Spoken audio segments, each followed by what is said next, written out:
Welcome student. আজকের ভিডিওতে আমি আলোচনা করব স্বামী বিবেকানন্দের সমাজতন্ত্র সম্পর্কে ব্যাখ্যা। সমাজতন্ত্র একটি প্রচলিত শব্দ এবং এই সমাজতন্ত্র একটি বিতর্কিত শব্দ। সমাজতন্ত্র সমাজতান্ত্রিক ব্যবস্থাতে গড়ে ওঠে। সমাজতন্ত্রকে একটা রাজনৈতিক মতাদর্শ বা আদর্শ বলা যায়। আর এই মতাদর্শের উপর ভিত্তি করে যে সমাজ গড়ে ওঠে তাকে বলে সমাজতন্ত্র। এই সমাজতন্ত্র উদারনীতিবাদের সঙ্গে মিলাতে গেলে সমাজতন্ত্র উদারনীতিবাদের বিরোধী একটা ব্যবস্থা। উদারনৈতিক মতবাদে গণতন্ত্র থাকে, সমাজতন্ত্র ব্যবস্থাতেও গণতন্ত্র থাকে। দুটো ব্যবস্থাই গণতন্ত্রকে সমর্থন করে। যাই হোক, সমাজতন্ত্র সম্পর্কে বা সোশ্যালিজম সম্পর্কে বিবেকানন্দ কি ধারণা দিয়েছেন আমরা তা আজকের ভিডিওর মধ্যে দিয়ে বুঝতে পারব।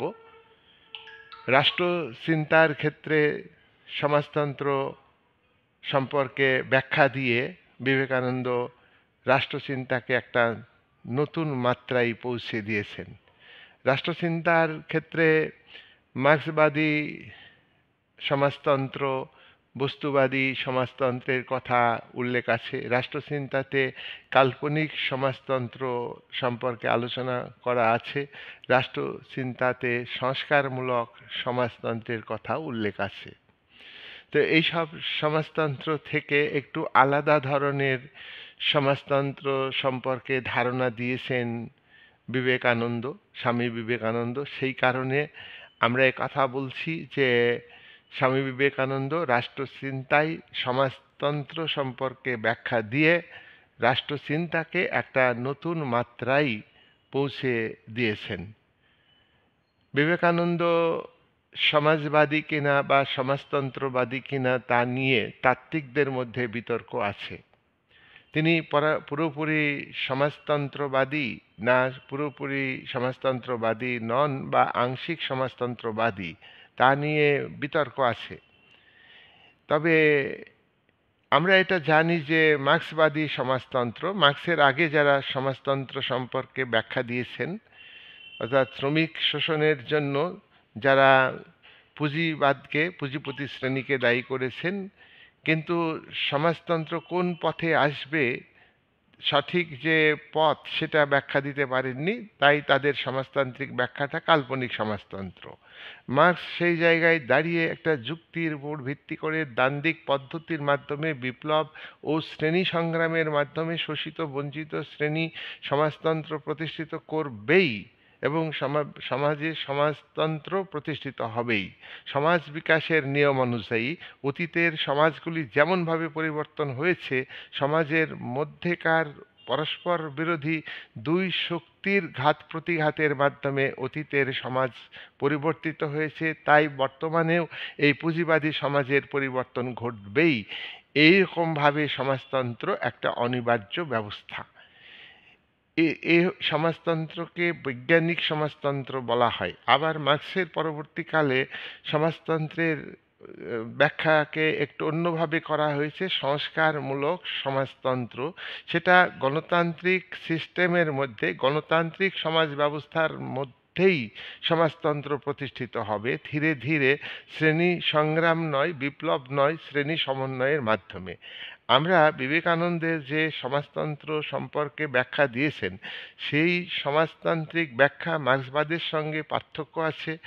আর সংস্কারমূলক সমাজতন্ত্র, যেটা গণতান্ত্রিক সিস্টেমের মধ্যে ধীরে ধীরে ধীরে ধীরে শ্রমজীবী মানুষ, দরিদ্র মানুষ তারা শোষণমুক্ত হবে এবং নতুন একটা সুষম সমাজ তৈরি হবে। সেই সমাজে তারা ভালো থাকবে এবং সুন্দর জীবনযাপন করতে পারবে। এই ধারার সঙ্গে বিবেকানন্দের সমাজতান্ত্রিক ব্যাখ্যার মিল আছে। আমরা এই সমাজতন্ত্র সম্পর্কে মার্ক্সবাদী যে ব্যাখ্যা, সে বিষয়ে ভূপেন্দ্রনাথ দত্ত, ভারতীয় একজন রাষ্ট্রচিন্তাবিদ, তিনি কি বলেছেন তা আমরা জানব। ভূপেন্দ্রনাথ দত্ত বলেছেন যে বিবেকানন্দ এর যে পলিটিক্যাল থট, বিবেকানন্দের যে রাজনৈতিক চিন্তা, সেটা সেটা মার্ক্সবাদের সমগোত্রীয়। অর্থাৎ ভূপেন্দ্রনাথ বি- বিবেকানন্দকে সমাজতান্ত্রিক ব্যাখ্যার ক্ষেত্রে মার্ক্সবাদী সমগোত্রীয় অর্থাৎ মার্ক্সের সঙ্গে তিনি তুলনা করেছেন, এবং মার্ক্সবাদী ব্যাখ্যার সঙ্গে বিবেকানন্দের সমাজতান্ত্রিক ব্যাখ্যার মিল আছে, এই কথা তিনি বলেছেন। তো যাই হোক, বিবেকানন্দ ভারতবর্ষের যারা দরিদ্র মানুষ, বিশ্বের যারা দরিদ্র মানুষ, নিরন্ন মানুষ, যাদের খাদ্যের অভাব আছে, যাদের শিক্ষার অভাব আছে, যাদের বাসস্থানের অভাব আছে, অতি কষ্টে জীবনযাপন করে, যারা নিপীড়িত, যারা শোষিত, বঞ্চিত, লাঞ্ছিত, এই সব মানুষের জন্য বিবেকানন্দ ব্যথিত। বিবেকানন্দ এই সব মানুষের প্রতি দরদ দেখানোর কথা বলেছেন। তিনি এই সব নিপীড়িত, শোষিত মানুষের মুক্তি, শূদ্রদের মধ্যে চেতনা আনার কথা বলেছেন। বিবেকানন্দ একজন রাষ্ট্র দার্শনিক নন। পশ্চিমের প্লেটো রাষ্ট্র দার্শনিক, পশ্চিমের দার্শনিক অ্যারিস্টটল রাষ্ট্র দার্শনিক, সিসেরো, পলিবিয়াস এরা রাষ্ট্র দার্শনিক। এদের মতো বিবেকানন্দ কিন্তু রাষ্ট্র দার্শনিক নন, কিন্তু তার ভাবনার মধ্যে দরিদ্র মানুষের মুক্তি, তার ভাবনার মধ্যে একটা রাজনৈতিক মতাদর্শ, নতুন একটা উন্নত সমাজ ব্যবস্থা গড়ে তোলার বিষয়টা রয়েছে। তিনি দরিদ্র মানুষের মুক্তি চেয়েছেন। মার্ক্স দরিদ্র মানুষের মুক্তি চেয়েছেন। অনেক মানবতাবাদী দার্শনিক দরিদ্র মানুষের মুক্তি চেয়েছেন। মার্ক্স যেখানে সমষ্টিগত স্বার্থের কথা বলেছেন, বিবেকানন্দ সেই জায়গায় ব্যক্তি স্বার্থের কথা বলেছেন, ব্যক্তি স্বাতন্ত্র্যবাদী। মার্ক্স শোষিত, বঞ্চিত, দরিদ্র মানুষের মুক্তি চেয়েছেন, কিন্তু পাশাপাশি প্রত্যেকটা মানুষের যে ব্যক্তি স্বাধীনতা, প্রতিটা মানুষের আত্মবিকাশ, আত্মবিশ্বাস, প্রতিটা মানুষের মধ্যে যে আত্মাশক্তি নিহিত আছে, সেই বিষয়গুলিকে বিবেকানন্দ বিশেষভাবে জোর দিয়েছেন, যেগুলি মার্ক্স জোর দেননি। বিবেকানন্দের যে সোশ্যালিজম বা সমাজতান্ত্রিক যে ধারণা, সেই ধারণাটা দুটো বিষয়ের উপর নির্ভর করে গড়ে উঠেছে। অর্থাৎ বিবেকানন্দের সমাজতান্ত্রিক ভাবনার উৎস দুটো। এক, ভারতীয় বেদান্ত দর্শন। বেদকে কেন্দ্র করে ভারতীয় দর্শন গড়ে উঠেছে। বেদের যে বিষয়বস্তু, সেটা বিবেকানন্দের কাছে সঠিক বিষয়বস্তু। এই বেদান্ত দর্শনকে ভিত্তি করে ভারতীয় যে বর্তমান সমাজে বিবেকানন্দের জীবনীকাল তোমরা জানো, 1863 থেকে 1902। তাহলে এই সময়ই ভারত পরাধীন ছিল, এবং এই সময়ে ভারতের অস্পৃশ্যতা সমাজ জীবনে আঁকড়ে ধরে আছে। অস্পৃশ্যতাকে দূর করার দরকার। অস্পৃশ্যতার কারণে প্রায় মানুষ অবহেলিত, শোষিত। ব্রিটিশ অপশাসনের ফলে বহু মানুষ দারিদ্রতার মধ্যে জীবন কাটাচ্ছে, অতি কষ্টে। তাদের অন্ন নাই, বস্ত্র নাই, তাদের বাসস্থান নেই, তাদের মধ্যে শিক্ষার সুযোগই নেই, সুস্বাস্থ্যের ব্যবস্থা নেই। সুতরাং এই নিরন্ন দরিদ্র মানুষকে মুক্ত করতে গেলে সমাজতন্ত্র প্রতিষ্ঠিত করা দরকার। এই সমাজতন্ত্র প্রতিষ্ঠার ক্ষেত্রে তিনি ভারতীয় বেদান্ত দর্শনকে গুরুত্ব দিয়েছেন। বেদান্ত দর্শন আত্মশক্তি, আত্মমর্যাদা, এইগুলিকে গুরুত্ব দিয়েছেন। বিবেকানন্দ জাতিভেদ প্রথাকে তুলে দেওয়ার কথা বলেননি, কিন্তু বিবেকানন্দ জাতিভেদ প্রথার উপর যে মানুষে মানুষে বৈষম্য, জাতি বৈষম্য, এর বিরোধিতা করেছেন, এবং এবং সচেতন ব্রাহ্মণ সমাজকে বোঝাতে চেয়েছেন যে ব্রহ্ম শক্তি, ব্রহ্মত্ব, নিজেকে জানা, এটা শুধু ব্রাহ্মণদের মধ্যেই সীমাবদ্ধ নয়, ক্ষত্রিয়দের মধ্যেও থাকতে পারে, শূদ্রদের মধ্যেও থাকতে পারে, বৈশ্যদের মধ্যেও থাকতে পারে। অতএব জাতির ভিত্তিতে, বর্ণের ভিত্তিতে কোনো মানুষের সেই সম্প্রদায়ে, সেই জাতির মধ্যে সীমাবদ্ধ রাখা এটা ঠিক নয়। উচ্চ জাতিতে নিম্ন জাতি যেতে পারবে, নিম্ন উচ্চ জাতিরও অধোগতি হতে পারে। সুতরাং এই জায়গায় দাঁড়িয়ে ভারতীয় সমাজতন্ত্র সম্পর্কে বিবেকানন্দ আলোচনা করেছেন। আর পশ্চিমী যে সমাজতন্ত্র, পশ্চিমী সমাজতন্ত্র দরিদ্র শ্রেণীর মুক্তির কথা উল্লেখ আছে। ফ্রান্সে Charles Fourier Robert Owen, Charles Fourier Saint Simon, ইংল্যান্ডের রবার্ট ওয়েন, এরা এরা শিল্পায়নের ফলে যে শ্রমজীবী মানুষ তৈরি হয়েছে, সেই শ্রমজীবী শ্রেণী তৈরি হয়েছে, সেই শ্রমজীবী শ্রেণীর মুক্তির কথা বলেছেন। দরিদ্র মানুষকে ভালোবাসবে ক্যাপিটালিস্টরা, অর্থাৎ দরিদ্র মানুষের মুক্তির কথা বলেছেন, এবং দরিদ্র মানুষ যে শোষিত, বঞ্চিত, লাঞ্ছিত, তার জন্য পুঁজিপতিরা দায়ী। এই যে বক্তব্য, এই বক্তব্যকে বিবেকানন্দ সমর্থন করেছেন। এই ব্যাপারে আমি পশ্চিমী দার্শনিকদের সঙ্গে একমত। আবার মার্কস যে সাম্যবাদের কথা বলেছেন, মার্কস যে শোষণহীন সমাজের কথা বলেছেন, তার সঙ্গেও আমি একমত। আমি চাই ভারতবর্ষের সমাজ ব্যবস্থা থেকে জাতিভেদ প্রথার কারণে যে মানুষের উপর মানুষ অবিচার করছে, অস্পৃশ্য আচরণ করছে, এগুলোর আমি বিরোধিতা করি। এবং এবং ভারতবর্ষের দরিদ্র মানুষ, লাঞ্ছিত মানুষ, তাদের উপর যে অত্যাচার করছে অর্থবানরা এবং উচ্চ বর্ণের মানুষ, তার চরম বিরোধিতা করি। এই ক্ষেত্রে মার্ক্সের সঙ্গে বিবেকানন্দের মিল আছে। কিন্তু এই দুটো ধারা, পশ্চিমের সমাজতন্ত্রের ধারা, এটাকে তিনি সমর্থন করেছেন এবং ভারতীয় বেদান্ত দর্শনকে সমর্থন করে ভারতবর্ষে সমাজতন্ত্র কিভাবে গড়ে তুলতে হবে, ভারতবর্ষের সমাজ ব্যবস্থাতে সমাজতান্ত্রিক গণতন্ত্র প্রতিষ্ঠিত করতে হবে, এই বক্তব্য বিবেকানন্দ তার রাষ্ট্র দর্শনে, তার রাজনৈতিক চিন্তাতে তুলে ধরেছেন। তবে পশ্চিমী রাষ্ট্র দর্শনের যে সোশ্যালিজমের ধারণা, সেই ধারণার যে সীমাবদ্ধতা, সেই সীমাবদ্ধতাকে তিনি সমর্থন করেননি। যেমন মার্ক্সের ক্লাস স্ট্রাগল, শ্রেণীতে শ্রেণীতে সংগ্রাম হবেই, অনিবার্যভাবে হবে। শোষিত বঞ্চিত মানুষ তারা লড়াই করবেই এবং লড়াই জিতবে। মার্ক্স অবশ্য এখানে তার ভাববাদী ভাবনা নয়, এখানে তার ভাবনাটা হচ্ছে দ্বান্দ্বিক ভাবনা, দ্বন্দ্বমূলক বস্তুবাদের মাধ্যমে তিনি ঐতিহাসিকভাবে তুলে ধরেছেন যে অতীতের যে সব সমাজ ছিল, দাস সমাজ ছিল, সেই দাস সমাজের যারা দাস, শোষিত, বঞ্চিত, লাঞ্ছিত, তারা লড়াই করে দাস সমাজের পরিবর্তন ঘটিয়েছে এবং সেই দাস সমাজের গর্ভেই নতুন একটা সমাজ সৃষ্টি করেছে লড়াইয়ের মধ্য দিয়ে। আর নতুন সমাজ, সামন্ততান্ত্রিক সমাজ, সেটাও কিন্তু শ্রেণী ও শোষণ ভিত্তিক সমাজ, এবং এই সমাজের ভূমিদাসরা তারা বুর্জোয়া উদীয়মান ধনিক বণিক শ্রেণীর নেতৃত্বে লড়াই করে সামন্তবাদকে উচ্ছেদ করে পুঁজিবাদ প্রতিষ্ঠিত করেছে। তাহলে এই দুটো শ্রেণীভিত্তিক, শোষণভিত্তিক সমাজে লড়াই করেই তো সমাজ পাল্টাইলো।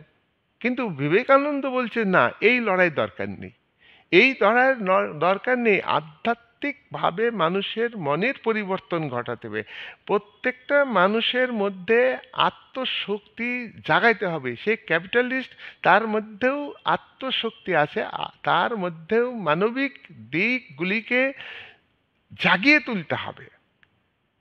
কিন্তু মার্ক্স এখানে কি বলছে? শ্রেণী সংগ্রাম অনিবার্য। অতীতের দাস সমাজে, অতীতের সামন্ততান্ত্রিক সমাজে যেহেতু শোষিত বঞ্চিত মানুষ লড়াইয়ের মধ্য দিয়ে নতুন সমাজ কায়েম করেছে, তাই এই ধনতান্ত্রিক সমাজ ব্যবস্থাতে, তখন ভারত পরাধীন, ভারত স্বাধীনও নয়, তো এই ধনতান্ত্রিক সমাজ ব্যবস্থাতেও শোষিত বঞ্চিত মানুষ তারা লড়াই করবে। বিবেকানন্দ এই লড়াইয়ের জায়গা থেকে অ্যাভয়েড করেছেন। মার্ক্সের দ্বান্দ্বিক পদ্ধতিকে এড়িয়ে গিয়েছেন। ডায়ালেকটিক্যাল মেথডকে মার্ক্স সমর্থন, এই যে বিবেকানন্দ সমর্থন করেননি। বিবেকানন্দ রেভলিউশন, বিপ্লব হবেই হবেই এটাকে সমর্থন করেননি। মার্ক্স যেখানে বলেছেন যে সমাজ ব্যবস্থার মধ্যে উৎপাদন শক্তি বিকাশমান, আর এই উৎপাদন শক্তির বিকাশমান, এই বিকাশমান উৎপাদন শক্তির সঙ্গে উৎপাদনের উপকরণের মালিক আর অন্যদিকে উৎপাদনের উপকরণের মালিকানা থেকে বঞ্চিত শ্রমজীবী মানুষ, উভয়ের মধ্যে আর সঙ্গতি থাকবে না। উভয়ের মধ্যে অনিবার্যভাবে সংগ্রাম হবেই। উৎপাদন শক্তির বিকাশ এমনভাবে হবে যে ওই সমাজটা আর তাকে ধরে রাখতে পারবে না, নতুন একটা সমাজ সৃষ্টি হবে। এই সেন্সে বিবেকানন্দ পুঁজিবাদ থেকে সমাজতন্ত্র প্রতিষ্ঠিত হবে এই কথা বিবেকানন্দ বলেননি। তাই বিবেকানন্দ সমাজতন্ত্রের প্রতিষ্ঠার ক্ষেত্রে দ্বান্দ্বিক পদ্ধতিকে অ্যাভয়েড করেছেন, বেদান্ত দর্শনকে গুরুত্ব দিয়েছেন। মানুষের মধ্যে বিবেকানন্দ মনে করেন যে সত্য প্রতিষ্ঠা করতে হবে, সত্য প্রতিষ্ঠা করতে হবে। এখানে গান্ধীজির কথা বলি, গান্ধীজি বলেছেন সত্যের কথা, সত্য প্রতিষ্ঠিত করতে। বিবেকানন্দ বলছেন, গান্ধীজি বলেছেন ট্রুথ ইজ গড। পাশ্চাত্যের চিন্তাবিদ সক্রেটিস বলেছেন ভার্চু ইজ নলেজ। অর্থাৎ সেখানেও ভার্চু, সদ্গুণ, তো সদ্গুণ থাকলেই তো সৎ প্রতিষ্ঠিত হবে। আর সত্য প্রতিষ্ঠাই হচ্ছে তোমার ভগবানকে পাওয়া। এইটা গান্ধীজির কথা। আর আর বিবেকানন্দ বলছেন সত্যের প্রতিষ্ঠা করতে হবে, এস্টাবলিশ করতে হবে ট্রুথকে। আর মানুষের মধ্যে অসীম সত্তা আছে, মানুষকে ছোট করে কোনো কিছুই করা যাবে না। বিবেকানন্দ বলছে যে মানুষের মধ্যে সত্তা আছে, প্রত্যেকটা মানুষের মধ্যে সত্তা আছে। এই সত্তাকে বিকশিত করতে হবে। এই সত্তা আপনা আপনি বিকশিত হবে না। সত্তা বিকাশের জন্য মানুষের সত্তার বিকাশের জন্য সুযোগ সুবিধা দিতে হবে, সম্মান দিতে হবে, মর্যাদা দিতে হবে, আর্থিক সুযোগ সুবিধা দিতে হবে। এগুলো থাকতেই হবে। আর আর বস্তুবাদী ভাবনা নয়, আধ্যাত্মিক বিশ্বাস, আত্মবিশ্বাস, আধ্যাত্মিকতা, এটাকে দূর করতে হবে। দেখো, মানুষের মধ্যে মনুষ্যত্ব, বিবেক, মানুষের আত্মশক্তি যদি বিকশিত হয়, সমাজ থেকে অন্যায় অবিচার চলে যাবে, সমাজের ইনজাস্টিস থাকবে না, সমাজের মধ্যে হানাহানি থাকবে না, মানুষে মানুষে সম্প্রীতি, ভালোবাসা, সৌহার্দ্যপূর্ণ পরিবেশ সমাজে তৈরি হয়ে যাবে।